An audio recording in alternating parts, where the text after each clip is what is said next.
Vamos elevar o nosso pensamento a Deus. Vamos elevar o pensamento a Jesus, a espiritualidade, rogando a eles que nos abençoe nesse nosso encontro, por sua misericórdia, não pelo nosso merecimento. Mas gostaríamos que tivéssemos entendimento, esclarecimento, e que ao final dessa nossa conversa, quem sabe, possamos sair bem melhor do que ao iniciarmos esse nosso assunto. Vou fazendo a prece, a oração dominical que Jesus nos ensinou, que é a mais completa. Pai nosso que estais nos céus, santificado seja o vosso nome. Venha a nós o vosso reino, seja feita a vossa vontade, assim na terra como nos céus. O pão nosso de cada dia vos dai hoje. Perdoai as nossas dívidas, assim como nós perdoamos aos nossos devedores. E não nos deixe cair em tentações. Livrai-nos, Pai, de todos os males, que assim seja, por hoje e sempre, graças a Deus. Graças a Deus. Na Gente, época de Jesus, tudo que ele propôs era meio que revolucionário. Então ele foi um cara revolucionário, de quebra de regras. sim. Numa época que no sábado você não poderia cozinhar, não poderia limpar a casa, não poderia fazer as coisas porque era o dia santificado, ele ia curar pessoas. E isso causou um certo comentários, né? Sim. E foi motivo, inclusive, de não aceitação, porque ele curava as pessoas de sábado, né? Mas é aquela questão, né? Quem tá do lado de lá, coloca as regras. Mas e quem tá precisando da cura, que às vezes estava anos esperando pela cura e teve aquele momento de se encontrar com Jesus e justo hoje é sábado, então eu não posso ser curado. Acho que E ele curava. Jesus até diz numa passagem, né, argumentando, se eu não me engano, né, me corrija se eu estiver errado, que se cair um jumentinho seu num sábado, num buraco, alguma coisa assim, Você vai não deixar pra tira? recuperar Aí depois? ele fala, não, eles tiram então. Pô, se você ajuda um jumentinho, você não vai acolher um irmão, né? É. Algo mais ou menos assim. Então você vê que ele recomenda seguir todas as regras, vírgula. Quando o amor for mais importante, aí você quebra a regra. Perfeito. Jesus falou por parábolas praticamente tudo que ele deixou. Vamos colocar assim, ele falava por parábolas. Mas quando ele falava do amor ao próximo, da caridade, da necessidade do amor, da caridade, do auxílio ao próximo, aí não tem parábola, não tem nada, é direto e reto. Mestre, o que eu faço para ser aceito no reino dos céus? Então vai e serve. Mestre, mas aqui nós estamos aqui para te louvar. E ele fala, eu não vim aqui para ser servido, eu vim aqui para servir. Aí é direto e reto e sem muita conversa. Então, no primeiro, né? Odiar os pais. Por que fala isso? Eu vou até ler aqui. Se alguém vier a mim e não odeia seu pai e sua mãe, sua mulher e seus filhos, seus irmãos e suas irmãs, e mesmo sua própria vida, não pode ser meu discípulo. E quem quer que não carregue a sua cruz e quer me seguir, não pode ser meu discípulo. Quer dizer, ele está querendo que você carregue sua cruz. Eu tenho que sofrer para seguir Jesus? Não, ele não está falando que você tem que sofrer. E tudo é muito relativo nesse mundo. O que é sofrer? Sim. Eu tenho... digamos que você fale assim, eu tenho filhos. Filhos é sofrer? Depende do ângulo que você está vendo. Depende do Verdade. ângulo. De repente pode ser uma realização. De repente aquilo vai exigir um pouco de atenção, mas talvez seja a melhor coisa da vida. Ir para a escola é sofrer? Se nós pegarmos que hoje um jovem, ele estudando aí 10 anos, ele vai aprender tudo que a humanidade aprendeu. Nós não vamos falar nem de 2000 anos, porque 2000 anos é contando do ponto zero até Jesus. Mas nos últimos 15 milhões de anos, você vai aprender em 15 milhões de anos, ou 15 bilhões de anos, nós vamos aprender em 10 anos. Lógico que quando você está na escola, você tem os desafios. E esses desafios sempre temos a impressão que é um grande problema, né? Mas ao sair da escola, pelo menos a maioria pelo menos antigamente eu ouvia muito isso, né? A pessoa, quando tinha lá o período de finalzinho de novembro, que as aulas começavam só em fevereiro, que aí tinha que ficar em casa, quando batia assim em janeiro, a garotada não via a hora de voltar pro colégio, porque saía de casa e tinha uma outra rotina. Então você tem o ambiente de casa, tem o ambiente da escola, aí tinha a educação física, e aí tinha novos colegas. Então, normalmente, depois de um certo período de escola, a gente sente saudade da escola. Sim. Enquanto você está passando, você vai falar, é um sofrimento. Não, Mas depois é uma alegria. Em novembro a pessoa quer as férias logo, né? Fala, ainda bem. Mas aí depois chega a ter saudade pro retorno, né? Quantos não veio a hora de... Porque entrar na faculdade é relativamente fácil, dura é sair da faculdade, formado. Então, e quantos você vê que eles falam, poxa vida, naquela época eu fazia faculdade, eu fazia isso, fazia aquilo. Dando a entender, num momento quase que nostálgico, que foi um bom momento. Então, quando Jesus fala carregar a sua cruz, é a sua carga de desafio, de superação, de mostrar para você que você é capaz, que você desempenhou um papel. Então, ele não está dizendo que é para... Em nenhum momento aqui ele fala temos que sofrer para evoluir. Não, ele fala que cada um carregue a sua cruz. Ou seja, que cada um carregue aquilo que precisa aprender, aquilo que precisa se desenvolver. Mas por que ele falou odiar? Aí nós vamos... A primeira etapa que a gente precisa considerar é a linguagem. A Bíblia não foi escrita em língua portuguesa. Esquece. Aliás, a língua portuguesa eu considero uma das mais bonitas, mas ela é muito complicada. Falamos bastante em sala de aula. Então, eu vou chegar para minha esposa hoje e vou falar assim, esposa, eu te amo. Se eu falar para ela assim, esposa, eu te considero muito, ela vai arregalar os olhos. Então, eu te amo, eu te considero, eu sinto saudade de você. Ela vai falar, saudade de quê? Né? Nós estamos falando de sentimentos. Então, a língua portuguesa, para quase todo sentimento, tem uma expressão. Perfeito. Se você pegar o inglês, se bem que eu não sou o expert no inglês, mas em regra geral, você tem I like, eu gosto. Ou eu amo, I love you. Então, I love you, minha esposa, eu amo minha esposa, eu amo meus filhos, eu gosto de tomar água, eu gosto dessa mesa. E basicamente é isso. Mas eu não posso utilizar entre nós de língua portuguesa uma simplicidade como aqui cada sentimento tem uma palavrinha. Então, tudo isso é para ilustrar que na época de Jesus o que era falado não era o português. Era uma língua bem primitiva. E nessa língua primitiva, o peso de certas palavras que hoje na língua portuguesa é utilizado, hoje, por exemplo, quando eu falo assim, nossa, eu tenho um ódio de fulano, esse ódio que parece que é com 2 O, ódio, eu tenho ódio. Isso tem um peso muito forte. Muito forte. Porque quando você odeia, eu sou de Escorpião. Então, quem é de Escorpião, você que é de Escorpião sabe o que é isso. Eu odeio fulano. Na época de Jesus, ele vai usar a expressão da linguagem da época. Como eu comentei do inglês. Sim. Então, na época de Jesus, o odiar não era o odiar de hoje. Era o amar menos, gostar menos. E é simples assim. Nós temos até alguns exemplos depois, né? Que ele tem algumas outras expressões. Até aqui sim, olha aqui, ó. Em Lucas, o termo odiar. Se alguém vem a mim e não odeia seu pai e sua mãe, está compreendido nessa hipótese, né? Ou seja, se alguém quer vir à vida espiritual, entender a vida espiritual, mas está muito apegado à sua família, não dá para entender o verdadeiro sentido da vida espiritual.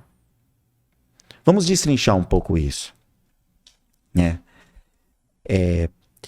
Tem pessoa que isso não é um erro, mas é uma coisa quase que natural. Quando nós falamos de felicidade, então uns vão achar que felicidade é ter filhos. Eu conheço gente que tem 8. Eu tenho um tio meu que teve 8 filhos. E eu Outros tempos também, né? mas ele era feliz? com 8 filhos para sustentar. E aí ele conta as histórias de perengue, né? Que ele passou para sustentar esses 8 filhos. Então, outros vão falar, não, felicidade para mim é ter um carro. Conheço gente que compra carro novo, troca todo ano. Mas é uma pessoa feliz? É. Não, mas felicidade é o dia que eu encontrar o grande amor da minha vida, né? O grande amor da minha vida seria minha cara metade. E a doutrina espírita fala que não existe metade.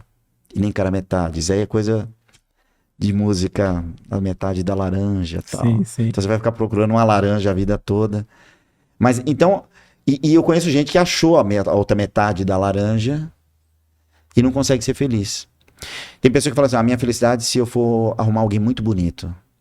E aí depois ela vai competir com aquela pessoa. Imagina o Éder arrumar uma mulher maravilhosa. Então ele entra num ambiente, a tendência de ficar enciumado e você se cobrando para tal altura da beleza daquele outro. Sim. Então, a felicidade é muito relativa. Espiritualmente falando, a felicidade, então, ela não pode se apegar a coisas materiais e nem pessoas. E nem pessoas. Porque se somos filhos de Deus, os meus filhos, nessa encarnação são os meus filhos, mas são filhos de Deus, que na verdade são os meus irmãos. É que no teatro da vida, eu sou pai, mas na próxima encarnação eles podem ser meus filhos. Então, nós colocamos a felicidade nas coisas materiais. E aqui a proposta de Jesus é mostrar esse outro lado. Existe uma vida espiritual. Se você for muito apego ao só o mundo material, não é ali que está a felicidade. Então, se você quiser realmente entender o porquê da vida, talvez algumas respostas não vão estar exatamente no que a gente enxerga. Uma pessoa de 60 anos, nós aprendemos na escola que a pessoa... É mentirinha, né? Uma pessoa de 60 anos, ela é assim, 8 horas ela dorme, Sim. 8 horas ela trabalha, 8 horas ela vive. Mas não é mesmo ter essa regra, porque... Sim, mas para facilitar o cálculo, né? Para facilitar o cálculo. Então, 20... Vamos dizer assim, você passa 1/3 da sua vida na cama. Então, uma pessoa de 60, ela viveu 40. Uma pessoa de 40... E a de 60, vamos dizer, lógico que tem a parte que não vai para a escola, não vai trabalhar ali, mas vamos dizer, viveu 20, dormiu 20 e trabalhou 20, né? Então, então, mas se nós pegarmos 60, menos 20 que dormiu, sobrou 40. Isso. Nós costumamos a ter uma participação de opinião dentro de uma sociedade lá por volta dos 13, 15 anos. Então, você pega 40, tira 15. Se nós tirarmos ainda o tempo que nós ficamos dentro do coletivo, o tempo que a gente senta para comer, o tempo que nós vamos ao banheiro, o que sobra para a vivência é nada. É nada. Simplesmente é nada. E esse nada que sobrou, às vezes a oportunidade de se expressar, nós nos deparamos com situação que não dá para fazer exatamente o que é o correto, porque às vezes nem sabemos o que é o correto. Exatamente. Né? Tem situações que fala, e agora, o que eu faço? E aí você tem que fazer uma opção. E se a opção não for a melhor, aí você morre e vai para o inferno. E Deus é assim, então? Então, quer dizer, você não sabia o que era certo e o que é errado, ficou a sorte, e agora você vai para o inferno. Por exemplo, né? Só vai para o céu quem for cristão. Quer Não. dizer, quem viveu antes de Cristo, ou Não aqueles vai. que não conheceram, né? E outra, cristão entre aspas, porque quando Jesus veio, não existia o cristianismo. Sim. Né? Então, é bem sua colocação mesmo, né? E na própria doutrina espírita, quando você fala, eu sou dessa ou daquela religião, não garante nada, né? Porque na espiritualidade, diz os espíritos, através do livro dos espíritos, que lá eles não perguntam sua religião. Aí voltamos à questão da simplicidade da resposta de Jesus. Tá, chegou lá no plano espiritual, vamos ver se você vai pro céu ou vai pro inferno. Mostra as coisas que você fez de bom. Aliás, não precisa mostrar. Eu vou chamar a galera aqui, eles vão me contar. Alguém aqui foi beneficiado pelo Éder? Então, tem... Ninguém? Barulhinho de grilo. Tem. Aí um levanta a mão, aí você pergunta, tem mais alguém aí? Então, a resposta de Jesus é simples. Quer ser o maior do reino dos céus? Vai e serve. Faça a caridade. Isso pelo olhar espiritual. E mais adiante também, nós vamos ver que João, Ele fala assim: aquele que odeia a sua vida nesse mundo conserva para a vida eterna. Novamente, João aqui ele está falando da questão da vida espiritual. Aquele que o quê que diz? Aquele que odeia a sua vida nesse mundo, a conserva para a vida eterna. Cá entre nós, não tem como odiar a própria vida. Mas aquele que às vezes se sacrifica, porque tem esse aspecto. Se você olhar só para o mundo material, a caridade não faz muito sentido. Sim. Porque cada um tem o que merece. Se você não é simpático, para que você vai ser simpático para alguém? Como é que você vai ajudar alguém que nunca vai conseguir retribuir nada para você? Qual é a lógica? Ah, mas eu fiz a benemerência. Mas você fez a benemerência por conta de quê? Ah, porque eu me sinto bem. Falta alguma coisa. Ou até se a gente pegar o aspecto da reencarnação, vai falar assim, não, mas ele tá resgatando. Então, tem uns que inventam desculpa para não ajudar, né? Ah, mas ele tá resgatando, eu não vou atrapalhar o resgate dele, não vou ajudar, né? Mas aí, você sempre tem que fazer o que é possível. Se não for para ser, não será. Mas a sua parte você fez. Perfeito. O importante é você estar de consciência livre, que você está disponível para ajudar. Se a pessoa não for merecedora, ela não vai conseguir realmente alcançar aquilo. Mas, de novo, a língua hebraica, ela não era tão rica quanto a nossa. Lá na Gênesis, ele fala sobre fases da criação. E por falta de uma palavra mais própria, para dar uma delimitação de tempo, nós vamos interpretar na Bíblia que o mundo foi feito em 6 dias. E no livro A Gênese, de Allan Kardec, eu vou trazer uma explicação, me permite esticar um pouquinho com relação a isso. Fica à vontade. Vai ser muito rapidinho. No planeta Terra, nós temos 24 horas que compõem um dia. Perfeito. Mas isso, na verdade, é uma coisa física, porque o Sol e o planeta girando, enquanto ele é dia e depois ele vira noite, dá uma contagem de tempo. Então, a contagem de tempo é relativo. Se eu estiver na Lua, a contagem de tempo da Lua, se eu seguir o movimento de rotação, a contagem de tempo é outra. Se eu for para Júpiter, a contagem de tempo é outra. Nós estamos há bem mais de 20 anos com a estação internacional orbitando ao redor da Terra. Mas ela gira várias vezes ao redor da Terra num único dia. Então a contagem de tempo para ela também não conta. Não do modo que a gente conta aqui, né? Então a contagem de tempo passa a ser algo relativo. Os espíritos dizem que na espiritualidade, e se a gente for sair do nosso planeta Terra, nós vamos ver então que o tempo é uma sucessão de acontecimento.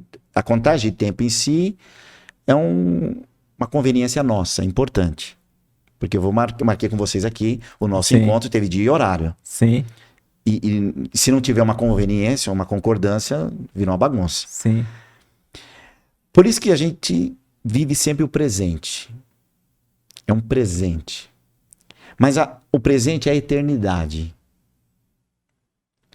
Então, se nós falarmos em 10 milhões de anos para a Terra ter um estágio, depois ela passa por mais um longo período no segundo estágio.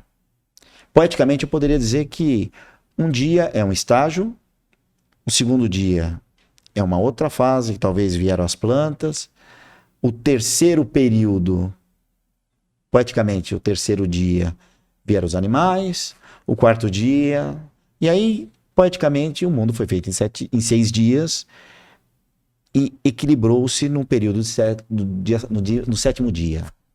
Perfeito. Uma forma poética, mas interpretando o tempo. Então, caberia essa questão também. Ou seja, esse odiar era nesse contexto. Nós entendemos que a frase que ele utilizou, em decorrência da época, da cultura, eles entenderam.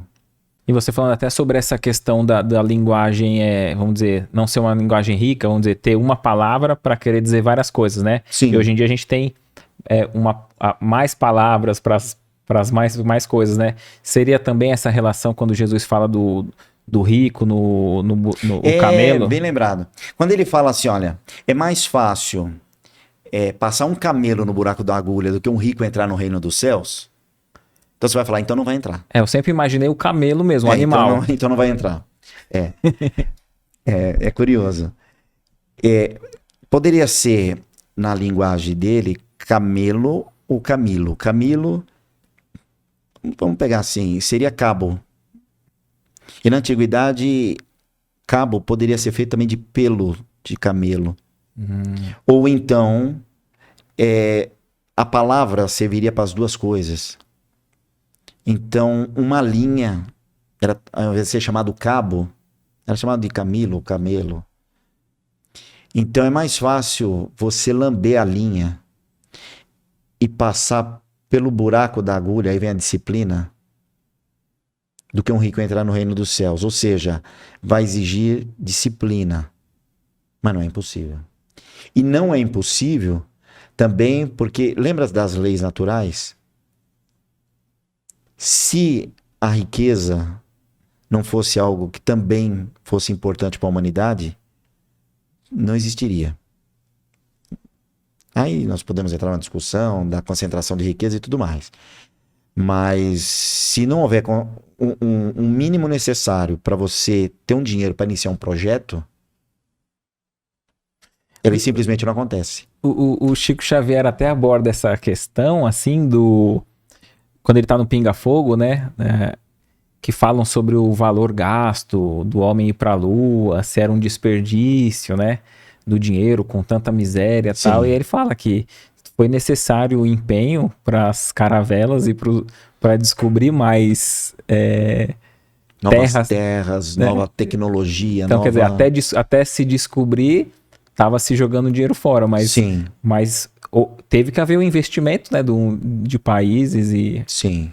Então você vê que, tudo bem, isso pode entrar numa discussão, mas bem colocado, o camelo é o cabo. Por você ver que é um problema de linguagem da época. Mas você acha que dentro desses textos, né, você falou sobre o aspecto da linguagem, né, de palavras que às vezes não condiziam. Você acha que também houve erros de traduções? Com certeza, com certeza.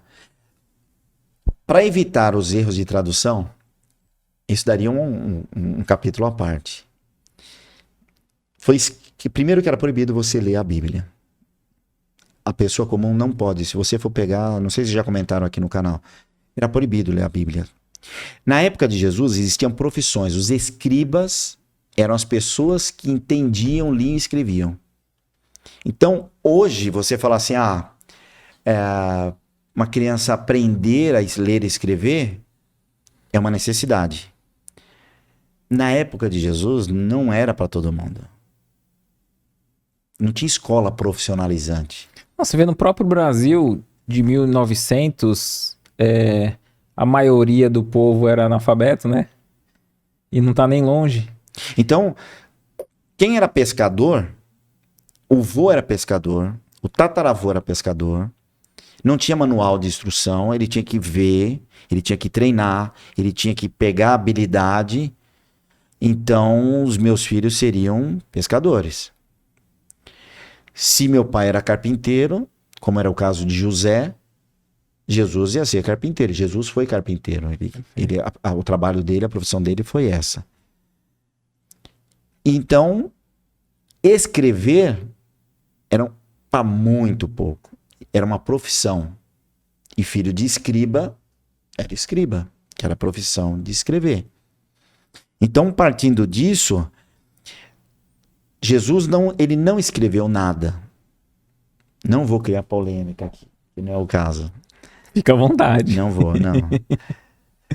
Jesus, ele não escreveu. Quem escreveu foi posterior.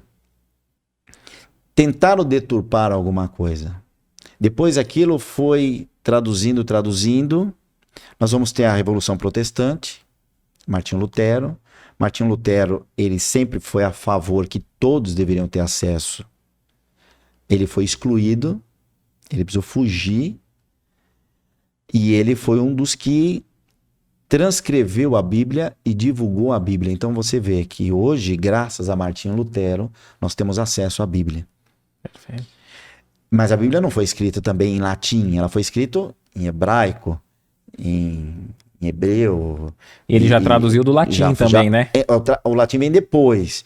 E aí depois ele vem para vem para o latim, e do latim depois vai para a língua portuguesa. Então, se você pegar então as parábolas de Jesus, isso não tem como modificar. A interpretação, talvez, nas traduções. Mas a parábola não, porque às vezes elas parecem tão bobinha, né? Então deixa que aí cada um interpreta do jeito que quiser. Mas passamos por isso também. Então, à medida que foi se traduzindo, alguma coisa pode se perder, o sentido profundo. E aí vem resgatar exatamente isso. A doutrina vem nos resgatar através disso, né?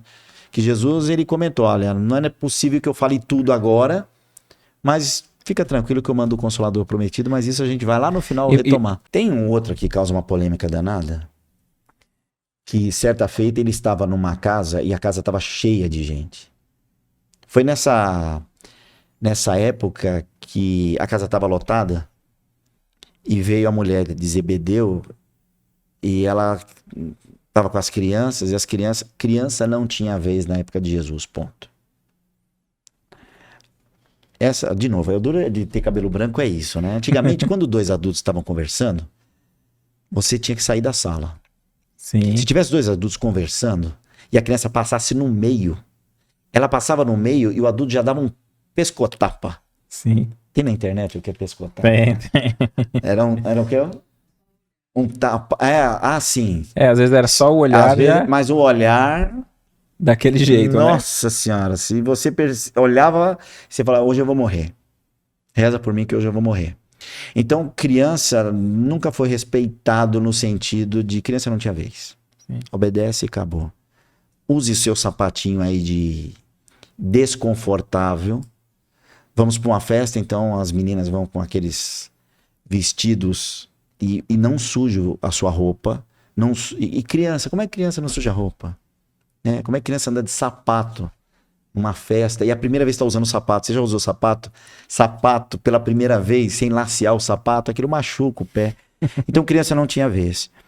E aí as crianças entraram junto com a mulher de Zebedeu e os discípulos falaram, não, aqui não pode ter criança. Aí Jesus falou, não, deixa vir as crianças. Aí ele pegou e aí ela se empolgou demais e falou, Jesus, então deixa eu colocar um de cada lado, né, para eles ficarem bem próximo de Vossa Senhoria. E aí ele, como tinha só a visão espiritual, ele vira e fala assim, olha, da minha parte elas podiam ficar onde elas quisessem, mas quem vai determinar isso é meu Pai. Quer dizer, ele estava falando que espiritualmente, nas vivências espirituais, não seria ele que ia colocar ao lado dele aquelas crianças, isso caberia a Deus. E aí vem deixar vir as criancinhas e dá aquela polêmica toda. E aí os irmãos de Jesus e a mãe dele, já vendo que estava juntando muita gente, aquilo estava tomando uma proporção muito grande, eles combinaram entre eles que era o momento de pegar Jesus e levar para casa. Vamos levar ele para casa, vamos dar um... Jesus, preservar, você não está proteger. entendendo o que está acontecendo, você está criando uma revolução. Para onde você vai, vem gente feia, vem gente doente, vem leprosos, vem gente excluída, vem... Para um pouco, dá um tempo. E aí, alguém vira e fala, Jesus, você vê como foi tumultuada, né? Jesus, sua mãe e seus irmãos estão lá fora e vieram para te buscar. E aí ele vira para todo mundo e fala assim, vocês são a minha família. Porque todo aquele que é filho de meu pai é meu irmão. Mas ele estava falando no aspecto já espiritual, porque ela é da pá virada, e ele estava querendo dar uma palavra espiritual. Todos nós somos irmãos. Mas se você for pegar o pé da letra, ele falou, então, ele renunciou à mãe dele? Ele renunciou aos irmãos dele? Não, né? Poderia se encaixar também na questão da estranha moral. Será que Jesus não gostava dos irmãos? Sim. Mas para você que está em casa, vamos lá fazer um parênteses aqui. José já era um senhor e ele tinha vários filhos. E ele ficou viúvo. E aí ele foi até a sinagoga, porque ele era uma pessoa de bem e devoto a Deus. Consta isso na Bíblia. E aí ele foi lá e conversando com um dos sacerdotes, ele falou assim, eu sou um homem muito temente a Deus. E eu perdi minha esposa, que eu amava. E eu precisava de alguém que cuidasse dos meus filhos com o mesmo amor que eu tenho por eles. E aí, esse sacerdote indicou a ele ir numa parte da sinagoga, porque tinha a parte dos homens, tinha a ala das mulheres, e tinha grupo de jovens e tudo mais. E todo grupo de jovens, às vezes, tem um nome. Não sei se no centro que você tem lá, se eles têm um nome. Mocidade, não sei das quantas. Nem tem. Nem tem. Às vezes eles dão nome. E aí ele falou assim, olha, você vai então lá no grupo das virgens, que lá eles vão indicar uma mulher que seja correta e temente a Deus. E aí ele vai no grupo das virgens e aí indicam Maria. Se nós invertemos Maria do grupo das virgens ou a Virgem Maria, que aí ela vai cuidar dos filhos de José e depois nasce Jesus, que acaba sendo irmão por parte De pai. mas não de sangue por parte de mãe. E quando não é de sangue, por mais que a gente acate com muito amor e fraternidade, vai haver sempre uma disputinha entre eles. Não que Jesus não amava os irmãos, mas não tem relato nenhum na Bíblia que nenhum irmão seguiu o caminho dele. Não teve, né? Mas isso é coisa para refletir depois, Acho que porque eu sei que não estava fazendo parte do contexto aqui, Não, mas é bom mas a gente saber, para entender um pouco a dinâmica da coisa Não, também. é né? interessante porque acho que o ensino de Jesus é tão grande que é até compreensível que as pessoas da época não entendessem, né, Sim. a proposta. Eu acho que até mesmo Maria não entendeu profundamente a proposta do filho. Eu acredito que até o amor de mãe Com certeza. Sempre demonstrou isso. demonstrou tá amparando, mas talvez ela não tenha nem compreendido, né? Ou não deixaram nenhum relato, porque quem escreveu a Bíblia eram os escribas. Então, quem eram os escribas? Eram os homens. Então, não tinha mulher escriba. Mas a parte que Jesus tá ainda quando criança na sinagoga, né? Que ela vai atrás dele. Ah, sim. E aí ele repreende. Ah, mas acaso não sabe para quem eu vim? Ela não diz algo nesse sentido, né? Então dá pra gente pensar, será que ela sabia? Ou será que ela sabia e ele só lembrou, né? Agora, se ela soubesse também, como é que você reagiria se você soubesse que você era o pai de Jesus? Meu Deus, Jesus lá jogando a bola em cima do telhado, e você vendo que aquilo ia dar ruim, e aí como é que você vai repreender Jesus? Não posso repreender, porque é Jesus. Aí não Sim. fica, né? Sim, perde a hierarquia ali, né? É um negócio... Por isso que eu falo, a gente precisa voltar bastante no tempo, tentar, né? Recompor a cultura da época, e nós vamos conseguir valorizar e entender bem a questão. Jesus realmente era à frente do seu tempo. Ele, na verdade, ele falava coisas que nós estamos descobrindo hoje, né? No aspecto espiritual, as afeições significam que dentro de uma mesma família nós podemos vir no teatro da vida com papéis invertidos. Então, se numa vida eu não conseguir retribuir o mesmo amor, a mesma amizade, ou às vezes eu trouxe um prejuízo e aquela pessoa não aceitou, e na espiritualidade, conforme nós já conversamos lá no começo desse episódio, parece que é mais complicado resolver algumas coisas lá na vida espiritual. Eu vou repetir com um exemplo mais claro. Digamos que nós temos uma diferença. Sim. Aí você fala assim, eu não quero ver o Cláudio mais nunca na minha frente. Ok, você muda de cidade, você não ouve mais falar, você não me cancela. E aí vamos para a espiritualidade. Chega lá na espiritualidade... O plano espiritual convida você a participar de uma reunião.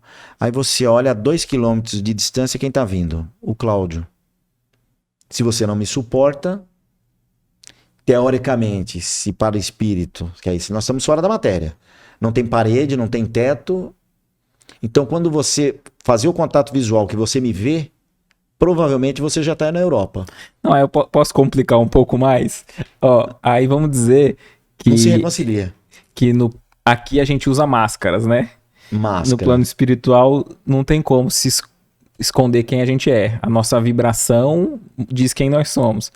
Aí a gente diz que lá a comunicação é via pensamento. Terrível. Falei isso na palestra, o pessoal achou graça. Meu, aí Porque foi engraçado não dá nem mesmo. pra fingir, né? Não, porque aí todo fala assim, mundo. pô, aquele cara ali tá vindo, vamos dizer, é um mala, uma outra pessoa. Aí a gente, aí, socialmente, ou tal. Ok. E no plano espiritual, que não dá? Eu falei isso na última palestra que eu tive, inclusive, eu acho que foi aqui na praia. E também lá no Semeador, lá em Interlagos, em São Paulo, eu comentei isso. Todos nós queremos uma vida melhor. E dizem que lá na espiritualidade, então você não tem problema de saúde, porque não tem o corpo físico. Lá você não depende de dinheiro nem de cartão de crédito, porque lá o que impera não é o dinheiro. Então lá você é mais livre, você enxerga por todos os cantos. E lá você pensou, é como se você publicasse na internet. Você pensou, tá todo mundo sabendo. Aí não. Aí não. Isso, Aí não. não quer, né? Não. Aí já não sei se eu quero ir para esse lugar. Porque é como você falou. Às vezes nós cumprimentamos por uma questão de educação. E viver num lugar que tá todo mundo sabendo o que eu tô pensando, não vai dar certo. É, o livro dar... o livro Voltei, né, do irmão Jacó, né, ele fala que ele chega no plano espiritual, ele foi um grande tarefeiro, né, na doutrina espírita aí, dirigente e tal, e ele tá lá no meio dos espíritos, ele fala que não tem nenhum espírito lá que venha acusar ele, né, ele tá no meio de, Sim. ali talvez num seminário, ali, Bezerra de Menezes. Então tava bem. Ele foi acolhido bem, mas ele falou que ele se sentia constrangido porque ele olhava pra ele mesmo e aquela luzinha dele tão apagadinha e ele via Tipo aqueles vagalume. isso, oscilando, né? E aqueles espíritos lá. Então assim, ninguém ali veio acusá-lo, mas ele próprio se constrangia olhando. Pô, olha como eles aproveitaram as encarnações. Sim. Né? E tão bonitos, né? Iluminados. E aí você me fez lembrar a questão. Então, nós estamos falando de vida espiritual. Então, algumas coisas do lado de lá ficam meio difícil. E o teatro da vida é muito bom.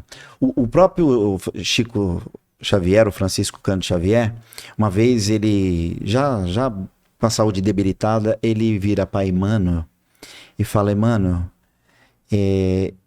eu penso que eu preciso já desencarnar. Porque eu tô quase enxergando com uma vista só. E aí eu morrendo, aí eu descanso. E Emmanuel fala assim, Chico, fica quieto, Chico.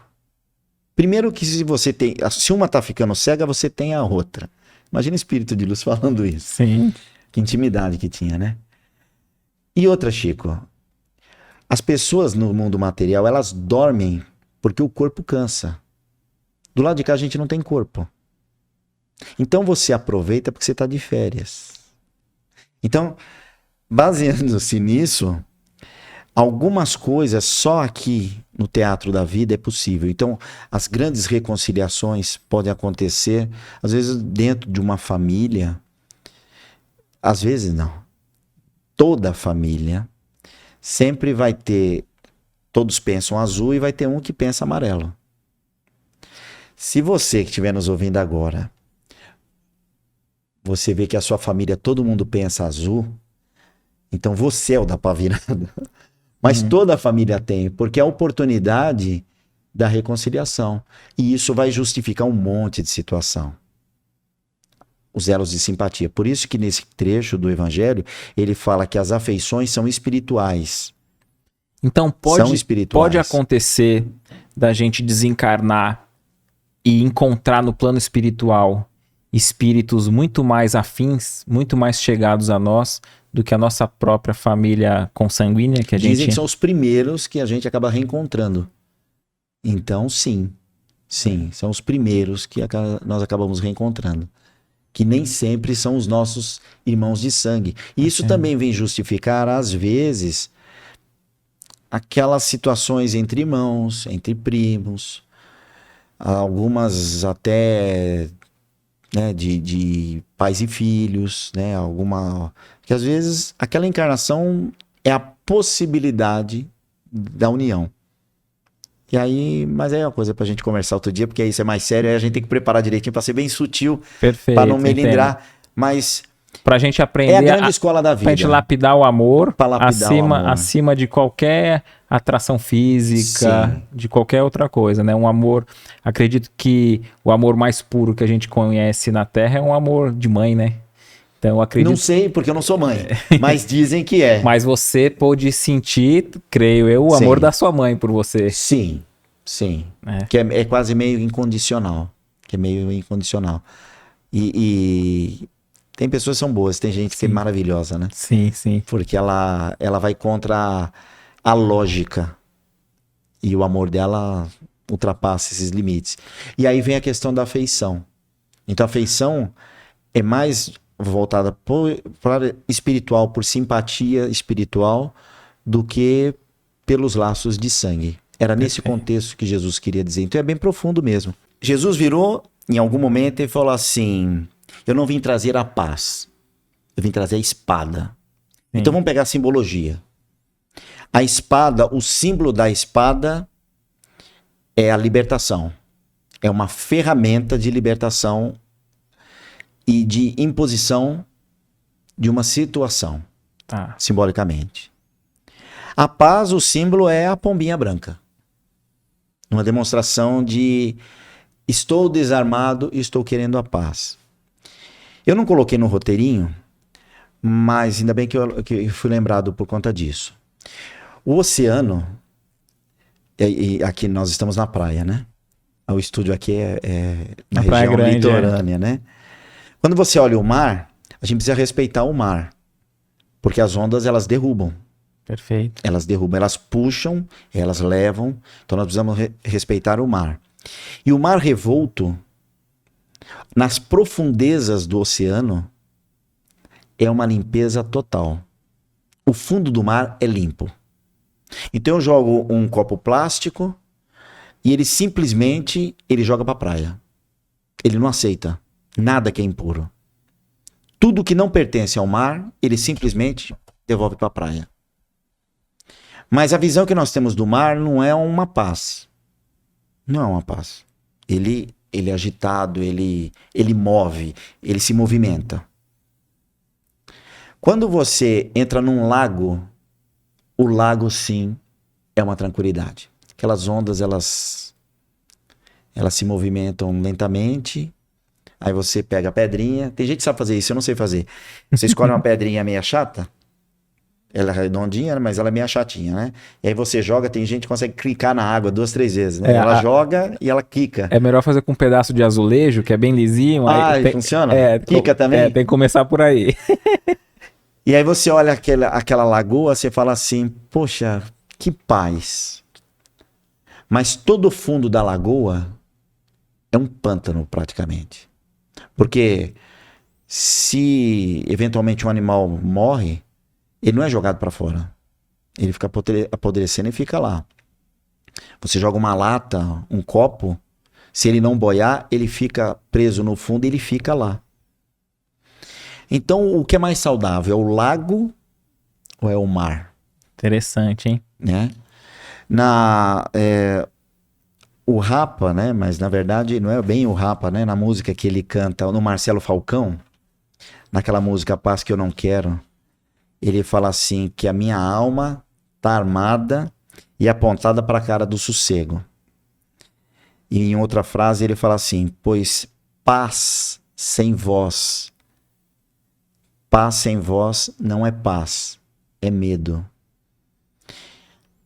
Quando nós falamos da paz, nós estamos falando de que contexto? Eu não vou falar para minha esposa que eu não gosto de macarrão, porque ela vai se ofender. Então, para ter paz, eu me anulo Eu não como macarrão. Esse é um exemplo, porque eu adoro macarrão. Não, eu vi um meme de um cara falando que depois de 10 anos, os dois descobriram que nenhum dos dois gostava de caldo de cana. Mas num primeiro encontro, um achou, ela deve gostar, vou convidar. Aí foram. E os dois pensaram isso do outro. E pra não constranger... Não constranger, os dois tomou caldo de cana 10 anos, até um acho que não aguentar mais e contar, Não né? aguento mais. Então você vê, que tipo de paz nós estamos falando? Numa opressão, você então vai se oprimir, você não vai se expressar para manter que tipo de paz? Sim. E Jesus não veio para essa paz, porque já havia uma opressão. O paganismo, que é o império da matéria, ele é o que imperava. E ele foi decaindo. Ele foi decaindo. Tinha coisa que já não satisfazia mais. E quando ele vem falar da necessidade do amor ao próximo, aí voltando, né? O bem não se justifica no mundo material. Você vai ajudar alguém que nunca mais vai cruzar a sua vida? Você está andando na rua. Você vê uma criança caída. Ou então, eu gosto muito desse exemplo. Você está dentro de um shopping center. Aí a criança vem em altíssima velocidade para entrar dentro da loja, mas a porta está fechada. Ela bate no vidro. E bate e rebate. Alternativa número 1. Você que está me ouvindo agora. Alternativa número 1. Você abaixa e pega a criança e já escuta a mãe gritando, tira a mão do meu filho. Alternativa número 2. Não vou mexer porque esse problema não é meu. Provavelmente ela vai falar, tira a mão do meu filho. Alternativa número 3. Eu levantei a criança, a mãe falou, tira a mão do meu filho.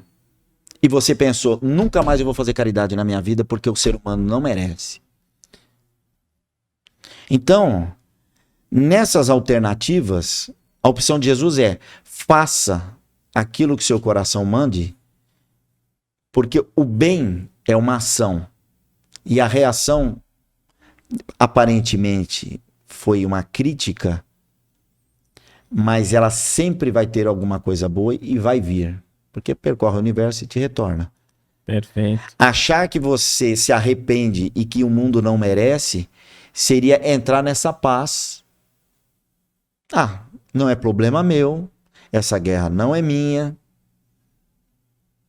E aí a gente vai fugir do bem-aventurados os aflitos, da bem-aventurança, que é o bem viver. E o que é o bem viver? É vivenciar a vida. E aí a gente pode ter um olhar para essa mãe que não compreendeu, um olhar que ela talvez é ignorância, num dizer de falta de conhecimento, ou até mesmo fazendo analogia para alguém imaturo espiritualmente, porque se a gente pensar assim, ninguém ficava feliz quando a nossa mãe acordava a gente para ir para a escola, né? É. Aí, num primeiro momento, a gente xinga, ela não deixa de acordar e mandar a gente pra escola. É. Mas depois que a gente cresce, a gente Entende. Deveria voltar e agradecer, ó. Sim. Obrigado. E podia ser um desespero dela também, né? De ver que naquele momento ela não pôde acudir a criança, um terceiro acudiu, sendo que ela entende que aquela seria uma obrigação. Mas aí entra na questão do julgamento. É um choque psicológico para ela mesma, né? Mas seria um julgamento nosso. Então você vai falar assim, eu não vou fazer mais o bem porque eu tomei uma represália. Mas essas coisas acontecem na nossa vida pra gente entendendo e entender que a vida vale sempre a pena. Porque se eu fosse a criança, eu queria ser socorrido por alguém, independente de quem fosse, que me acolhesse naquele momento. Perfeito. Então são vários aspectos que a gente pode... Na ação do bem, nós vamos aprender várias coisas que numa ação, isso não é um problema meu, você se reserva o direito de não avançar em nada. Você simplesmente vai falar, isso não é um problema meu. E aí você perde a chance dos capítulos de aprendizado. E o objetivo final é o bem em si, né? Independente de qualquer coisa, né? Mas aí você vê os aspectos, né? Porque às vezes eu penso que às vezes a gente pensa muito em agradar o outro. Também. Que a sociedade vai pensar, sendo que às vezes o foco é acolher. E ponto.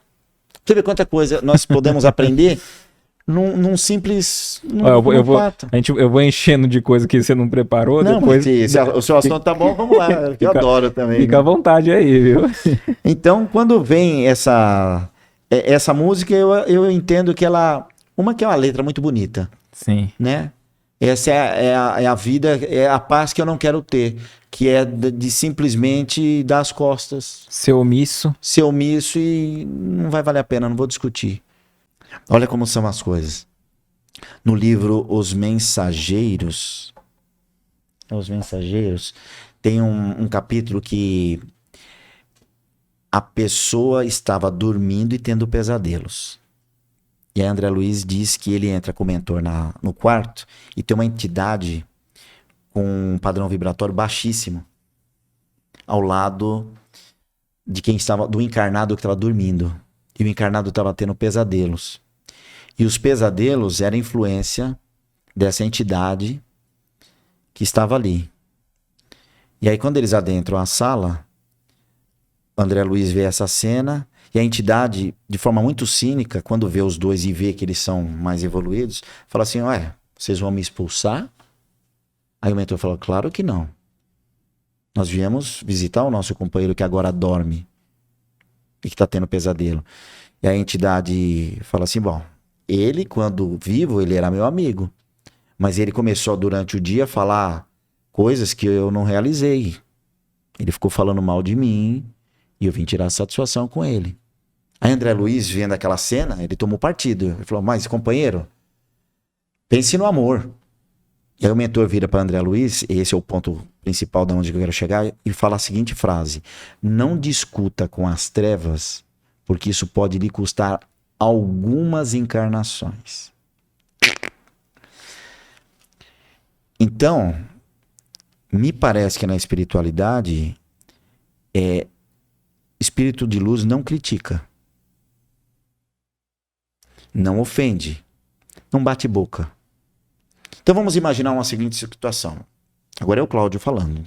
E é interessante que aí quem diz assim, pô, mas e aí, eles não fizeram nada? Se eu não Eles me... fizeram, eles acordaram, acho que era Tenório. Isso, Aí o mentor falou assim, Tenório. Aí ele acorda, isso. né? E aí ele acorda, tô transpirado. Ele fala, eu preciso tomar água. Aí ele vai tomar água e vai no banheiro. E a entidade fala assim. Quer dizer, o mentor não afrontou a entidade, mas acordou, quer dizer, Fez o que estava ao alcance fez o que para estava ao auxiliar. alcance e resolveu a situação dessa forma, né? Perfeito. Depois tem um outro capítulo que é quase semelhante, mas Mas, não mas, vou contar o livro. mas você ia falar, vai, não perde o raciocínio que eu te cortei. A questão toda é que, se a espiritualidade não discute, não bate boca, em algum momento, quem vai falar que nós estamos errados? É o silêncio? Então imagina, eu viro para você e falo assim, cara, hoje o mar vai virar de ponta cabeça. Aí você fala assim, não vou discutir. Aí eu viro para minha esposa e falo, olha, o mar hoje vai estar de ponta cabeça. Aí ela fala, não vou discutir. Aí eu falo para os meus filhos, e aí vai chegar um momento que você vai se sentir...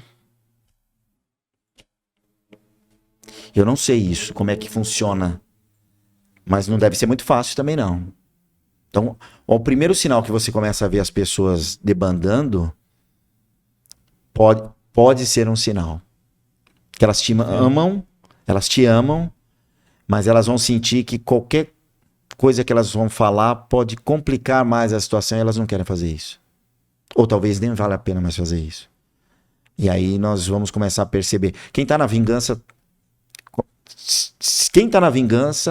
passa por isso. Porque ele começa a insistir numa vingança e quem tá próximo chega uma hora que fala, meu, daqui pra frente você vai sozinho. Nessa questão da paz e da espada, Jesus convida nós para uma luta, mas é uma luta interior. Uma luta nossa, não contra o próximo, mas da questão da reforma íntima. E quando nós falamos de reforma íntima, eu gosto muito de ilustrar, né? Imagina assim, cada experiência que nós vamos tendo na vida, vamos imaginar uma colmeia. Então, o primeiro relacionamento, a primeira namorada, você vai pegar aquela experiência e vai colocar dentro da colmeia. A primeira formatura você põe na segunda colmeia. o primeiro beijo, na outra colmeia. Primeiro emprego, na outra colmeia. Existem experiências que não foram boas. Então nós não colocamos cera, nós vamos colocar uma parede de concreto e nós vamos colocar uma malha. Depois nós vamos passar uma super cola para nunca mais olhar lá para dentro. E a reforma íntima, que tanto a doutrina fala, é a coragem de você ir lá e arrancar a tampa de concreto e dar uma espiada lá dentro. Dá só uma olhadinha. O comum é quando tirarmos a tampa, você olhar para dentro e voltar no tempo. Então vamos pegar você. Sim, sim. Você já passou da adolescência. Sim. Mas aquela primeira experiência, digamos que fosse a primeira namorada. Não vou falar de você, vou falar de mim. Digamos que eu tive a primeira experiência com a primeira namorada não foi boa. Ó, tua esposa Eu tá lacrei. aqui, hein? Aí eu lacrei. Anos depois, quando você tem coragem de tirar aquela tampa e olhar pra dentro, eu vou lembrar e vou ficar com raiva da pessoa. Se hoje eu passasse numa rua e essa pessoa estivesse do outro lado da rua, eu não cumprimentaria essa pessoa. Por quê? Porque eu não fiz a reforma íntima. Se eu olhar para dentro da colmeia, daquela experiência, com o olhar que eu tenho hoje, eu sou 50 a mais. Então eu preciso olhar com um olhar de 50 a mais e não me transportar no tempo, mas olhar o que aconteceu de fato. A primeira experiência de namorada, ela tinha 17 e eu tinha 13. O que você acha que ia acontecer? Sim, sim. Era BV. Procura no Google o que era o BV. Era BV. Lógico que ia dar ruim. A partir do momento que eu consegui entender que tinha tudo para dar errado, e se eu fosse ela, eu faria a mesma coisa. Perfeito. Hoje, se eu encontrasse ela, eu faria questão de atravessar a rua e cumprimentar ela. Perfeito. Ia falar, eu tive 2 filhos. E você? Então, isso é uma reforma íntima. Eu sei que meu exemplo não serve para nada, para ninguém, mas eu acho que ilustra bem a reforma íntima. Então, às vezes, nós temos um pouco de coragem de, nessa imensa colmeia de experiência, se reformular. De abrir, e quando olhar lá para dentro, a tendência é voltar no tempo, mas o tempo não volta. E passou um monte de coisa. Nós aprendemos um monte de coisa. E olhar aquilo como uma experiência, que pode ter sido boa ou ruim. Pode ter sido uma verdade ou uma interpretação mal entendida. E até mesmo, né, para nos ajudar a desenvolver esse perdão, conseguir, né, ver a criança que ainda existe dentro do outro, né? Também. Porque se você olha lá, você vê que talvez os erros que nós cometemos ou que o outro cometeu foi porque ele ou ela teve outro tipo de caminho para chegar até aquele momento. Talvez não tenha tido a mesma educação que a gente pôde ter dos nossos pais. Sim. Talvez teve transtornos e traumas que fazem com que ele ou ela haja dessa forma, né? Sim. E até mesmo você dizendo sobre revisitar momentos tristes, né? Que a gente impactantes, põe na colmeia ali. Até mesmo se a gente fizer um estudo ali, a memória, ela tem efeito físico, né? Tem, porque dependendo do coração já fica acelerado. Então, só de pensar. E isso prejudica, né? Se a experiência não foi boa, prejudica. O André Luiz diz que cada excesso de ira é um suicídiozinho na alma. É verdade. Então, quer dizer, se a gente revisita até mentalmente episódios tristes ou ruins ali, Sim. sem esse olhar de experiência, aprendizado, com um olhar otimista, né? A gente vai estar sempre vivendo... Isso é o novo homem. Né? O novo homem ou a nova mulher, né? Que é você deixar Ratuna Matata. Você deixa o passado para trás e não dá para mudar o passado, mas dá para reescrever um novo futuro, né? Perguntaram para Jesus: Jesus, qual é a lei? Amar a teu Deus sobre todas as coisas e o próximo como a ti mesmo. Por quê? Porque era a referência de Moisés. Certo. É insistir. E Jesus, e qual a nova lei? Ele insiste. Amar a Deus sobre todas as coisas e ao próximo como a ti mesmo. Mas eu recomendo Tipo assim, abre aspas, já que vocês insistem, quando alguém te pedir a capa, ofereça também quase toda a sua túnica. E se alguém te pedir para andar 1 quilômetro, que ande 10. Traduzindo, se alguém te pede um dinheiro, você empresta e não espera nem os juros e nem que a pessoa te devolva. Se a pessoa cruza a sua vida, e às vezes a gente fala, meu Deus do céu, fulano cruzou minha vida, eu não vejo a hora que ela suma do mapa. Então, se ela tiver que passar alguns anos pela sua vida, tente que isso estique por mais 10 quilômetros. Ou seja, ele insiste da necessidade de perdoar e amar o próximo. O próximo parece que é a tábua de salvação. É o próximo. E faz sentido, porque se eu quiser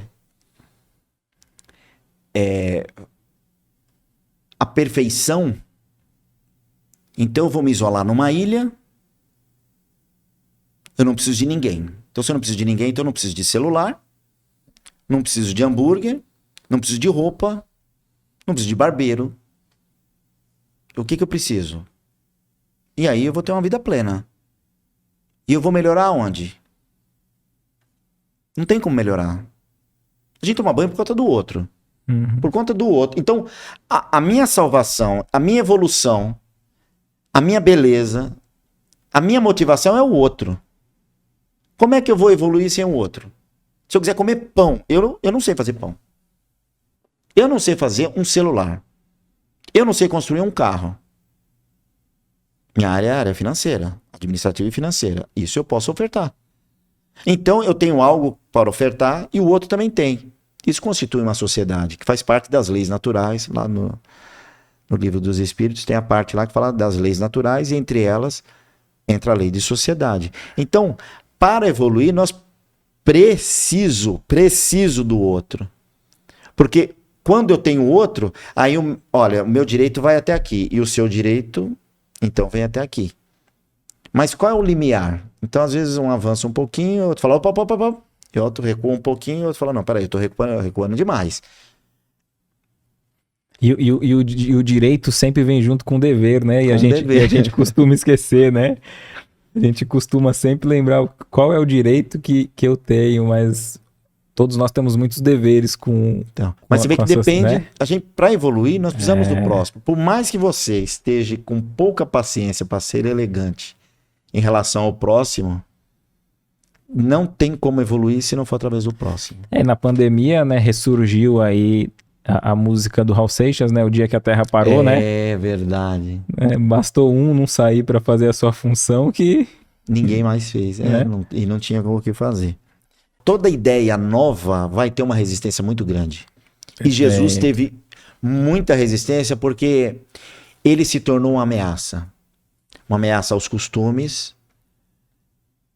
Nós já conversamos ao longo desse capítulo, né? Ao longo da nossa conversa, a questão do relacionamento dele no tratamento com a mulher, no tratamento da necessidade da caridade, independente de que dia da semana que fosse, da necessidade de seguir as regras do seu país.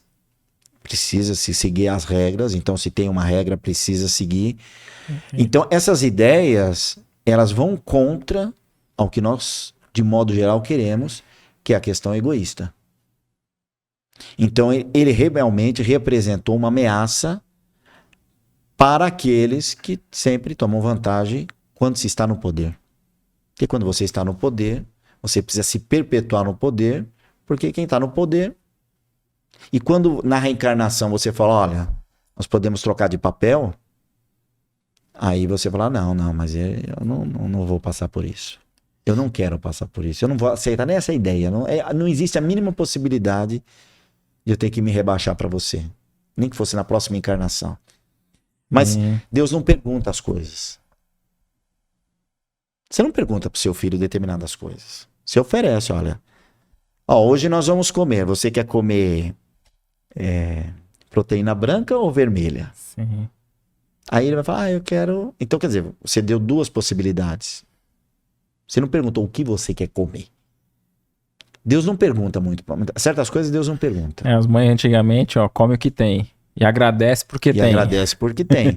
Então, A gente pode não querer descer do pedestal, mas a reencarnação... E um outro aspecto interessante do poder, você falando sobre como os outros nos alertam, né? Aquelas Sim. pessoas que estão ao nosso redor, que chamam atenção para aqueles equívocos que nós estamos cometendo, né? E uma das estratégias ali dos adversários, né? Os obsessores, é justamente afastar, isolar, né? Essa pessoa socialmente para que menos pessoas ao redor alerte. Ó, você disse até na questão da vingança, né? E o poder, mesmo que não afastem quem está do lado, poucas pessoas que se beneficiam do poder do outro alertam, né? Com medo. Com medo. De perder. Pô, o outro tem poder, eu vou alertar. Ele não vai gostar, eu vou ser um alvo, eu vou perder minha boquinha aqui, né? Também. Então, aquele que tem poder, tem influência, geralmente se ele próprio não tiver esse compromisso com auto-melhoramento ali, ele passa uma encarnação que talvez poucos vão ter coragem de contradizê-lo, né? E amigo nem sempre fala as coisas. Isso. Pra ser amigo mesmo, ele vira pra você e fala assim, cara, você tá errado. O amigo fala, cara, você tá errado. São poucos. A maioria então se cala. E aí vem o outro que não tem interesse nenhum, acha que você é um banana, e ele fala mesmo. Então, onde tem fumaça tem fogo. Se alguém fez uma crítica, talvez vale uma reflexão. Mesmo que o outro esteja na maldade, mas se ele falou é porque alguma coisa ele viu. Então, seja esperto, né? Eu tô falando pra mim. Sim. Seja esperto, Cláudio. E vê se ele não tem razão, né? Porque se ele chamou a atenção, Cláudio, você é narigudo. Talvez, então, eu tenha que saber me posicionar, qual é a posição que eu fico mais fotogênico, sabe? Sim. Porque ele vai falar mesmo, ele não tem nada a perder. Sim. E se afetar, afetou. E o amigo talvez não fale. Então aí muda até a nossa concepção do que é o bom e o que não é. Porque você vê que na experiência de vida, quem quer aprender e se melhorar, ele vai aprender com a gentileza e também vai aprender naquilo que deu errado ou na maldade alheia. Né? Talvez a malícia não seria passada de outra forma. Então, aquele que realmente pratica a reforma íntima, que é a reflexão no sentido de eu posso melhorar sempre em alguma coisa, quem tem olhos para ver, ele tem a oportunidade sempre. Excelente. Na época de Jesus, o conceito é mata o homem, matou a ideia. Crucificaram Jesus e parece que o negócio não deu muito certo. Para eles, né? Pro plano deles, né? É pro plano deles, porque só aumentou, né? Só aumentou e divulgou. E o cristianismo, ele só conseguiu crescer porque o paganismo, ele já estava decadente. Sócrates e Platão, eles já anunciaram bem antes de Jesus a questão da vida espiritual. O Sócrates, quando ele foi obrigado a se matar, vamos dizer assim, deram um copinho de veneno lá para ele e ele sabia, cicuta, né? E aí ele falou, eu vou beber isso, eu vou morrer. Aí ele virou pro guarda e falou assim, olha, ele não tava com raiva do guarda que ia acompanhar ele tomar o veneno. Porque ele entendeu que era mais um que tava cumprindo sua função. Aí ele falou assim, eu vou beber isso aqui, eu vou morrer. Mas é tudo uma questão de tempo, porque um dia todo mundo vai morrer. Né? Todo mundo vai morrer e a gente vai sobreviver. Né? Então ele já tinha essa visão, eu vou primeiro, mas a gente vai se ver. Então ele já tinha essa visão de vida espiritual, mas o paganismo ainda estava muito forte naquela época. Então é aquela sementinha, sabe, que você lança e o tempo vai preparando o terreno. O solo não estava arado ainda. Não estava arado. E Jesus, quando veio, a situação já estava bem avançada. E aí Jesus fala, olha, nem tudo eu posso comentar, mas eu te mando o Consolador prometido. Nós não temos espírito. Ninguém tem espírito. Quando você ouvir falar assim, olha, nós temos espírito, é uma mentirinha. Nós não temos espírito, nós somos espíritos. Eu não tenho, eu sou um espírito. Eu, você, cada um de nós somos um espírito. E quando nós somos espírito e momentaneamente podemos estar num corpo de carne. Então, eu sou um espírito e eu, que vocês estão me vendo aqui, eu sou um espírito que momentaneamente estou num corpo de carne. E o dia que esse corpo de carne não existir mais, eu volto a ser espírito. Mas para proteger esse espírito, para mim ter a forma humana, os espíritos falam que nós temos o corpo espiritual. Parece tudo confuso falando assim. Imagina Jesus tentando explicar isso na época dele. Pós-pandemia e pós anos 2000, então vamos simplificar aqui. Espírito, corpo espiritual e corpo físico é exatamente isso. É um celular. O celular é o seu corpo físico. Se eu tirar o chip, que hoje tem aparelho que já não tem mais, mas se eu tirar o chip, ele é o corpo espiritual, que eu posso inclusive colocar em outro aparelho. Eu posso pegar o chip, que é o corpo espiritual, e colocar no aparelho que eu quiser. E eu continuo falando normalmente. Mas a alma, ela é imaterial. E o que é a alma? É o seu número de telefone. E onde que ele está? Eu não sei. É os arquivos na nuvem. Eu não sei. Então, ficou mais fácil? Ficou. Eu sou o meu número, eu sou o espírito. O corpo espiritual é o chip, que de encarnação em encarnação a gente encaixa nos corpos, dá um formato aos corpos. E eu posso ir por diversos corpos, sendo o número que eu sempre fui. A vantagem é que eu não me lembro, que isso poderia me dar um atraso danado e eu ia passar muita vergonha se eu reconhecesse determinadas pessoas, reconhecesse, me limitaria à vontade. Eu reconheceria as pessoas que eu não sou muito afim. Então, graças a Deus que tem um manto do esquecimento. Então, aí fica mais fácil o aprendizado. Então, Jesus, naquela época, para ele falar determinadas coisas, já foi complicado. Nicodemos era uma pessoa instruída e perguntou para Jesus, Jesus, como que eu faço para ir para o reino dos céus? E Jesus responde, ninguém vai para o reino dos céus se não nascer de novo. Aí ele ouviu aquilo e falou, mas mestre, como é que eu, o homem feito, vou entrar de novo na barriga da minha mãe, no ventre da minha mãe? Nossa, se eu fosse Jesus, eu ia bater a mão na testa e falar, meu, você não entendeu nada. Mas ele não ia entender mesmo. Porque ele estava falando de reencarnação. Ninguém consegue ser espírito superior, ninguém consegue evoluir, ter conhecimento, se não tiver experiência. Experiências boas e menos boas. Ninguém vai conseguir chegar lá simplesmente, amanheci com vontade de ser espírito superior. Não, Deus escolhe a dedo. Você vai ser espírito superior e você vai ser um espírito... Não. Se ele for Deus, a oportunidade e direito é para todos. Então, é nas diversas encarnações, nas bem-aventuranças, no bem viver. Viver conforme a época. Então, nos anos 20, eu usaria chapéu. Nos anos 90, talvez eu usasse sunga. Nós estamos em 2023. Eu tenho que viver conforme a minha época. Para que eu não chegue na espiritualidade e fale, como é que foi a sua experiência na Terra? Não, eu fui um ser que... fora da curva. E o que você aprendeu, então, nessa fase? Volta lá e aprende de novo. Aí vai ter que esperar mais um tempinho. Tempinho, né? Lembra da eternidade? Sim, Deus não tem pressa. Deus, uma coisa que Deus não tem é pressa. Quem tem pressa somos nós. E nós é que sofremos quando a gente não consegue entender determinadas coisas. Perfeito. E até mesmo quando você disse para que aquela moça, né, diz, leva o meu filho, um ao seu lado, outro do outro. E Jesus fala, não tá no meu querer, né? Não, é Deus. Você vê? Acho que ele pensou assim, como é que eu vou explicar para ela que eles têm que reencarnar tanto, né? Não dá.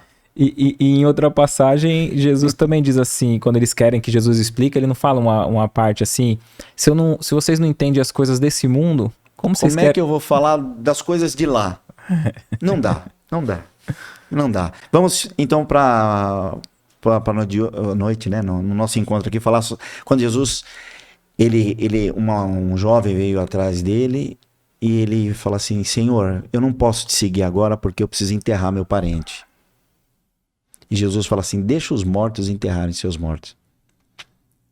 Poxa, se Jesus era todo amor, pregava o amor, falava do amor ao próximo, para que honrar pai e mãe Pra que ele ia falar, filho, fica aqui comigo e não enterra seu parente?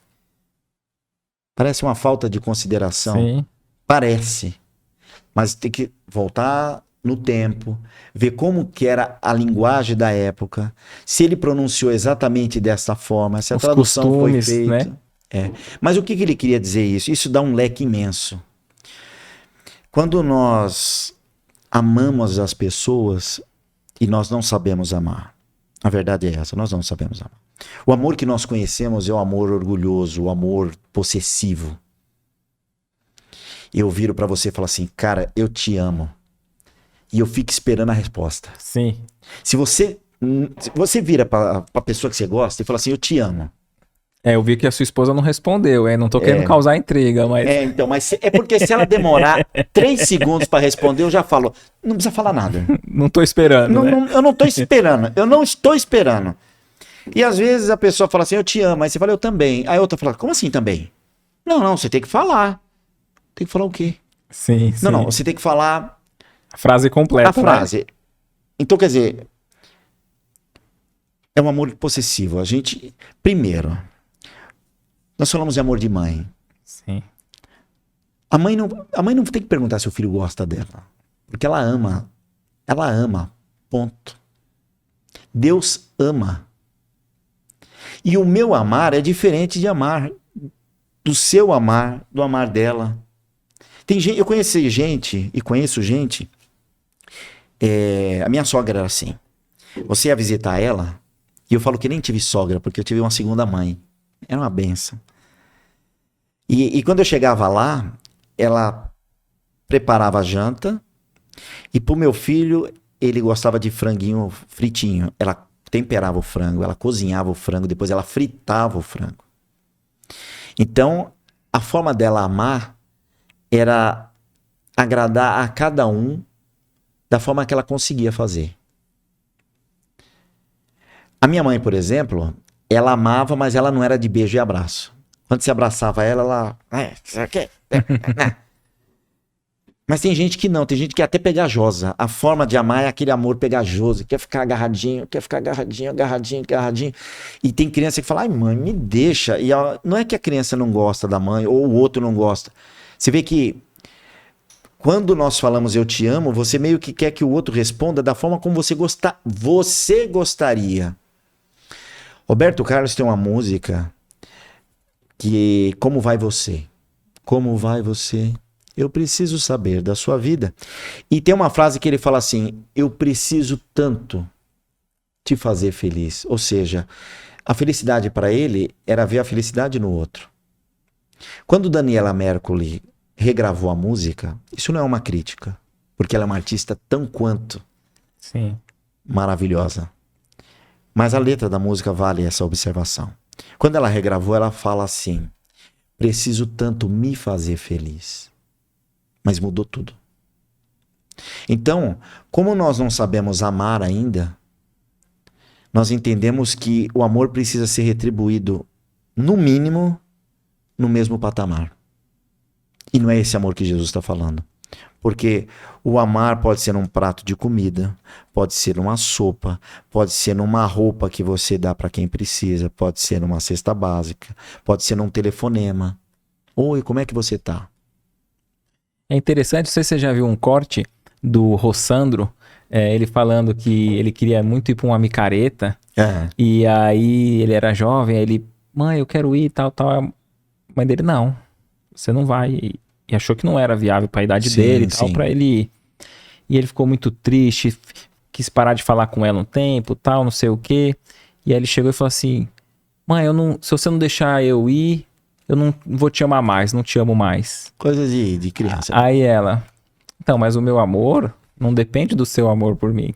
Nossa. O meu amor é que faz com que eu tome a atitude, né? E vai de encontro com o que você tá dizendo, né? Que a gente tem que chegar, né? Exercitar esse patamar, né? Sim. De fazer o que vai ser melhor pro outro, mesmo que o outro não compreenda naquele momento. Mesmo que talvez a reação dele ou dela seja de incompreensão, revide. Ela falou, não, eu não preciso... O meu amor por você, para se manter vivo, não necessita que você me ame. É amor mesmo, né? É. E é curioso, aí a questão da reforma íntima.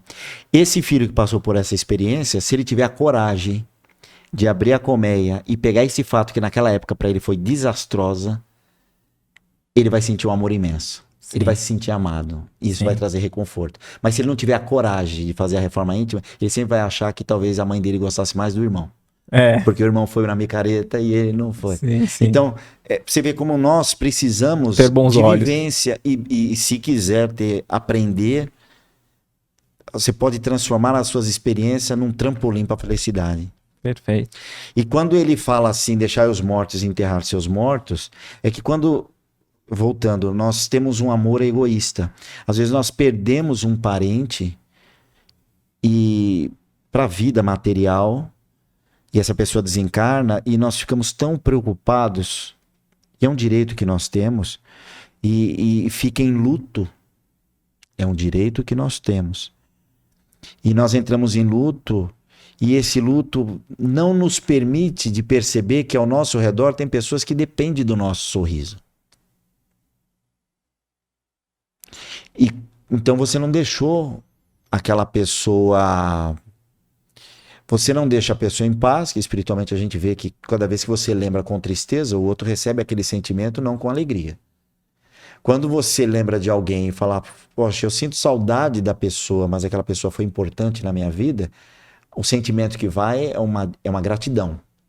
Então recordar é sempre um afeto, é sempre um amor. Agora, quando nós nos privamos da alegria, aqueles que estão ao nosso redor sofrem com isso. E no fundo, se torna um ato de desamor para com os que estão mais próximos conosco. Eu tenho um amigo que ele não gostava de comemorar o próprio aniversário. Não gostava. E aí a família queria, as filhas queriam fazer uma festa surpresa. E aí ele falou, eu já tô sabendo que vai rolar alguma coisa, mas eu não gosto de aniversário. Aquela festa surpresa que nunca é surpresa, né? E na época, ele era meu amigo, e eu falei, hein? Eu fui amigo. Eu falei, cara, você tem que permitir que sua família te curta. Talvez para você não seja uma felicidade, mas abre um pouco a mão, deixa que eles te curtam. Então, às vezes você acha que você não é importante, mas Deus não cria nada que não seja útil.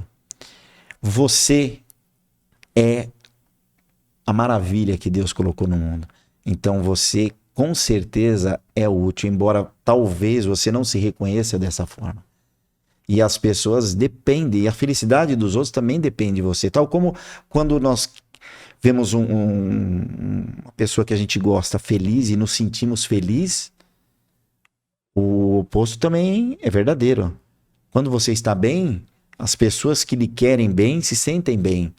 E quando você está constantemente em luto, como que você quer alegria ao seu redor se não tem esse tipo de alegria? Né? Então é obrigando os outros. Da mesma forma, se todos nós somos filhos de Deus e Deus cuida de cada um de nós, aqueles que desencarnam, o que Deus também não vai cuidar deles? Então é diminuir a própria fé, é duvidar da capacidade de Deus cuidar de cada um. Mas se eu estiver lá, eu vou cuidar. Sim. Mas Deus não sabe cuidar, então? Sim. Nós somos assim, é natural. E a gente não pode também olhar, né? Deixar os mortos, cuidar dos mortos, também como um chamamento para valorizar enquanto a pessoa está aqui. Porque esses dias eu estava conversando com um amigo e ele falando, faz tempo que eu saí da minha terra natal, né? Na minha cidade e tal. E meu pai tá lá. Mas todas as férias eu penso, né? Como eu quero descansar, curtir minhas férias aqui, o valor que eu vou gastar para ir até lá e tal. E ele vai procrastinando ali, né? E acaba vindo... Quer dizer, em vida ele não tá fazendo... Ele não tá indo lá, né? Não tá... Conversa com o pai todo dia no telefone e tal. Tem um contato assim, né? Mas ele acaba... eu vou depois, vou na próxima e tal. Aí conversando, surgiu ali, eu falei assim, então, e curioso, né? Se ele falecesse hoje, ele vai viver muito, não estamos desejando nada, mas se ele falecesse... Aí eu ia lá, né? Mas você ia lá pra quê? Não, ia ter que fazer o enterro e tal. Eu falei, não, mas hoje em dia quem tá lá consegue fazer o enterro. Tal. Não, mas pô, o que iam pensar de mim? Nossa, aí já vem a preocupação que vão pensar de mim, né? Entendeu? Então, às vezes, a gente fica pensando, né? Ele não é espírita, mas depois eu fico imaginando nenhuma crítica, nenhum julgamento àqueles que procuram psicografia. A gente compreende, imagina a Sim. dor que tá por trás, né? Mas talvez deixa os mortos cuidar dos mortos. Será que não pode ser um puxão de orelha para que eu hoje valorize quem tá do meu lado? Também. Fale o que eu quero falar, deixe Também, que o outro também. fale. Porque depois que desencarna, aí eu vou procurar que tipo de mensagem, eu vou me preocupar depois, quer dizer, depois já não É o depois. é aqueles que antecederam, nossos antepassados que Sim, o recebam, vamos orar, né? sim. Mas eu acho que também fica como pra gente valorizar, né? Como você disse que o presente é um presente mesmo, né? Porque é o presente. É esse um instante. Nossa, o que você falou é muito coerente e é importante. Né? Quando alguém tira a vida de uma pessoa, como a pessoa fica no plano espiritual? Então, nenhuma resposta dentro da doutrina espírita ela vai ser absolutamente a verdade. E a exata. A exata. Porque se nós formos analisar, no Velho Testamento, entre os 10 mandamentos, tem não matarás. Isso serve tanto para terceiros quanto a si mesmo. Né? Mas a pergunta dela não é isso. A pergunta é ela como é que reage a outra pessoa. Pelo que eu entendi, assim, aquela pessoa que foi assassinada, vamos dizer. Se ela é uma pessoa boa a pessoa e ela foi perdoou, a vítima, né? ela foi a vítima. Então, é preferível ser a vítima do que ser o assassino. Então, se ela sofreu e ela perdoa, ela está em plena paz. Se ela não perdoou, mas a família, através de gestos, de doação de órgãos e tudo mais, favoreceu alguém, isso pode favorecer o equilíbrio do espírito, no sentido de que ele viu que, mesmo no momento mais difícil, aquilo serviu para ser útil para alguém. Isso pode também abrandar seu coração. Mas se ele entende que foi uma injustiça e tudo mais, aí ele sofre um pouco, porque ele sofre a revolta. E nenhuma revolta é muito boa, nem para quem parte, como quem fica. E aí a prece tem um efeito avassalador. A prece, no Evangelho, o último capítulo fala sobre prece, compensa dar uma olhadinha lá, e tem prece para os suicidas e tem prece para aqueles que desencarnaram. E se a gente soubesse, o plano espiritual fala, se nós soubéssemos o que uma prece faz para benefício de um outro, seja encarnados ou desencarnados, nós faríamos prece todo dia. Perfeito. Então a resposta não é absoluta, né? Mas vai depender da aceitação de quem recebe, o grau da circunstância. Às vezes tem coisas que acontecem que a pessoa nem percebeu que desencarnou. Tudo é muito relativo, vai depender da evolução, vai depender do passado espiritual. O que nós temos que ter em mente é o seguinte: as coisas que acontecem, que às vezes não tem explicação, a explicação existe. Deus é que sabe. E como nós sabemos que tudo que acontece não é para nos derrubar, aquilo pode ser uma experiência para aquele companheiro, e aquela experiência poderá ser mais ou menos proveitosa, dependendo da aceitação. Né? Então o amor sempre vai nos ajudar a resolver isso. O ódio, a vingança e achar que a humanidade está perdida e nos colocar sempre naquela condição que a gente não mereceria passar por isso, mesmo que a gente não mereça. Mas a misericórdia divina é possível abrandar os corações sempre, sempre.